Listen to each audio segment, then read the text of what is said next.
ஐயனார் துணை சீரியலில் அடுத்து என்ன நடக்க போகுது அப்படின்னா, பல்லவனை கோயிலுக்கு அழைச்சிட்டு போயிட்டு அங்கே உட்காந்து கோயிலில் முடிஞ்ச வரைக்கும் நிலா பல்லவனுக்கு அட்வைஸ் பண்ணுறாங்க. நல்ல ஒரு ஆறுதல் சொல்கிறாங்க. பல்லவனும் தான் குடும்பம் யார், தான் யார், தன்னனுங்க தன்னை எப்படி பார்த்துக்கிறானுங்க அப்படிங்கிறத புரிஞ்சுக்கிறதுக்கு நிலா நல்ல ஒரு வழியாக இருக்காங்க. ஸோ நிலா சொல்லலாம் கேட்டு பல்லவன் தான் பண்ணது தப்பு தான் நீ அப்படின்னு மன்னிப்பு கேட்குறான்.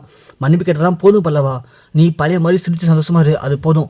உங்கள் அண்ணனுங்க நீ என்னமோ கஷ்டப்பட நினச்சி அவங்களும் ஃபீல் பண்ணுறாங்கடா, பாவம் தானே உங்கள் அண்ணனுங்க, எல்லாரும் உன் மேலே அவ்வளோ பாசம் வச்சுருக்காங்க பல்லவா. சரிங்க நீ, கண்டிப்பாக சொல்கிறேன் நீ, இதுக்கப்புறம் நான் அந்த தவறை பண்ண மாட்டேன் நீ. சரி பல்லவா, இப்போயும் சிரியேண்டா அப்படின்னு சொல்லும்போது பல்லவன் ரொம்ப கஷ்டப்பட்டு சிரிக்கிறாரு. அதை பார்த்து நிலா, என்ன பல்லவா சிரிக்கிறது காசு தரணுமா என்ன, ஏன்டா அவ்வளோ கஷ்டப்பட்டு சிரிக்கிற? அப்போது அண்ணி இவ்வளோ தான் சொன்னது எதுலேயுமே உனக்கு நம்பிக்கை இல்லையா? ஐயோ அண்ணி இல்லை நீ, உண்மையை சொல்கிறேன் நீ, இந்த வீட்டில் நீங்கள் வந்ததுக்கு அப்புறம் தான் எனக்கு நல்ல ஒரு ஆறுதலாகவும் இருக்குது, நல்ல ஒரு ஃப்ரெண்டு கிடைச்ச மாதிரி இருக்குது. நம்ம வீட்டில் நடக்கிற எல்லாத்தையும் ஷேர் பண்ணிக்கிறோம், பேசிக்கிறோம். அப்படி இருக்கும்போது மனசு கொஞ்சம் நிம்மதியாக இருந்துச்சா நீ? நீங்கள் மட்டும் இல்லைனா கண்டிப்பாக எதாவது நடந்திருக்காத நீ, நீங்கள் தான் எங்கள் வாழ்க்கையில் கிடச்ச மிகப்பெரிய பொக்கிஷோனே அப்படின்னு பல்லவன் சொல்லவும் நிலா தடுமாறாங்க. தடுமாட்டு சரி பல்லவா வா நம்ம கிளம்பலாம் அப்படின்னு சொல்ல, ஏன் நீ என்னாச்சு? ஒன்றும் இல்லை பல்லவா, வீட்டுக்கு போகலாம் வா. சரிங்க நீ அப்படின்னு பல்லவன் நிலாவும் எழுந்துச்சி கிளம்புறாங்க. கிளம்பும்போது பார்த்தா கரெக்டாக கார்த்திகா வராங்க.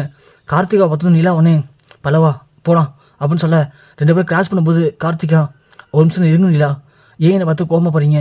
நான் பண்ண தப்பு தான், நான் பண்ண முட்டாள்தனம் தான், அதுக்குன்னு என்ன அவாய்ட் பண்ணால் சரியாயிடுமா? உடனே நிலா திரும்பி பார்த்து, என்ன கார்த்திகா என்ன பேசுகிறீங்க?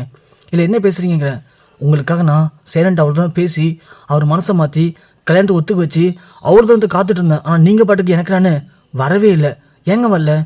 இல்லை நிலா, எனக்கு கொஞ்சம் பயமாக இருந்துச்சு, அதான் அதெல்லாம் வீட்டில் எல்லாரும் பயமுறுத்துறாங்க, செத்துருன்னு சொன்னாங்க. எனக்கு அந்த நேரத்தில் என்ன பண்ணு தெரியாமல் நான் தடுமாறி நின்றுட்டேங்க, என்னை மன்னிச்சிருங்க. ஓ அப்படியா, நான் நினச்சேங்க நீங்கள் என்ன மாதிரி தான் பிடிச்சவங்களுக்காக எல்லாத்தையும் விட்டுட்டு வருவீங்க அப்படின்னு நினச்சேன்.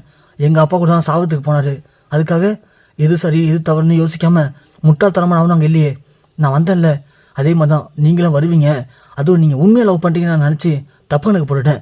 ஆனால் நீங்கள் அந்தந்த நேரத்துக்கு ஏற்ற மாதிரி மனசை மாற்றிப்பீங்க அப்படின்னு சத்தியமாக எதிர்பார்க்கலைங்க. அது எதிர்பார்க்காத ஒரு அசிங்கம் தான் எனக்கு, அதனால தான் வேணாங்க விட்டுருங்க. இல்லை நிலா ப்ளீஸ் நிலா, என் எல்லாமே புரிஞ்சுக்குங்க, அப்போ இருந்து சூழ்நிலை வேறு, ஆனால் இப்போ நான் தெளிவாயிட்டேன் நிலா. ஓ தெளிவாயிட்டீங்களா, என்ன பண்ண போகிறீங்க இப்போ நீங்கள்? இல்லை நிலா, நீ வேணா இந்த முறை ஏன் இப்போ போயிட்டு அவரை இங்கே அழைச்சிட்டு வா, நான் இங்கேயே அவர் கையால் தாய் கட்டிக்கிட்டு உங்கள் வீட்டுக்கு இப்பயே வரேன்.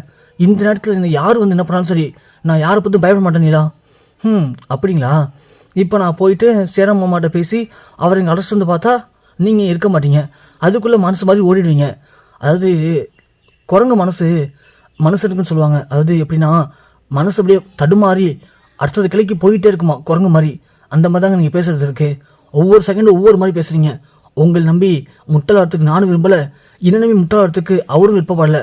அவர் ஒவ்வொரு வாட்டி இதை பற்றி பேசி அது இல்லாமல் நடக்கும்போது அவர் மனசு எவ்வளோ கஷ்டப்படும், எவ்வளோ வலிக்கும்னு நீங்கள் என்னைக்காவது யோசிச்சிருக்கீங்களா, இல்லை ஃபீல் பண்ணிருக்கீங்களா?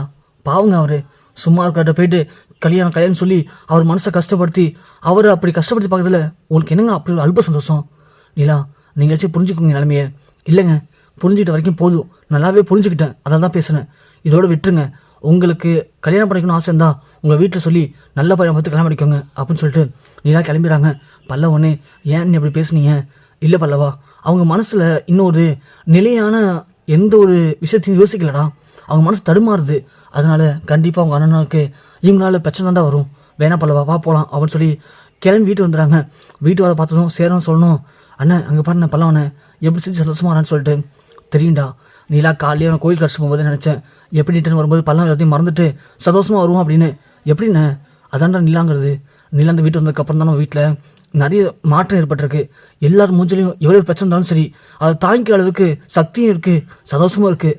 ஒன்றுமே சொல்கிறேன்டா நிலா நம்ம குடும்பத்துக்கு கிடச்ச ஒரு அதிர்ஷ்ட தேவதை, அவளை மட்டும் விட்டுறாமல் நம்ம இதே வீட்டில் வச்சுக்கிட்டோம் அப்படின்னா காலத்துக்கும் நம்ம குடும்பத்தில் சந்தோஷம் நிலச்சி நிற்கும்டா சொல்லா அப்படின்னு சொல்லவனே, அண்ணா அதெல்லாம் இருக்குண்ணே சொல்லா, விளையாட்டு சொல்லா, உண்மையாக சொல்கிறேன், அவள் இந்த வீட்டில் இருக்கிறது உன் கையில்தான்டா இருக்குது, அதுக்கேற்ற மாதிரி கொஞ்சம் பார்த்து நடந்துக்க சொல்லா அப்படின்னு சொல்லிட்டு சேரம் போகிறாங்க. சோழன் நிலாவை பார்க்குறாரு.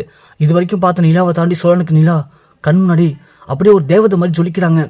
எப்படியாவது அண்ணா வார்த்தையை காப்பாற்றி இந்த குடும்பத்தோட சந்தோஷம் ஒத்துமையை காப்பாற்றணும் அப்படின்னா நிலாவை இதே வீட்டில் இருக்க வைக்கணும், அதுக்கு தன்னால் என்னெல்லாம் பண்ண முடியுமோ அது எல்லாத்தையும் பண்ணணும் அப்படின்னு சோழனும் முடிவு பண்ணுறாங்க.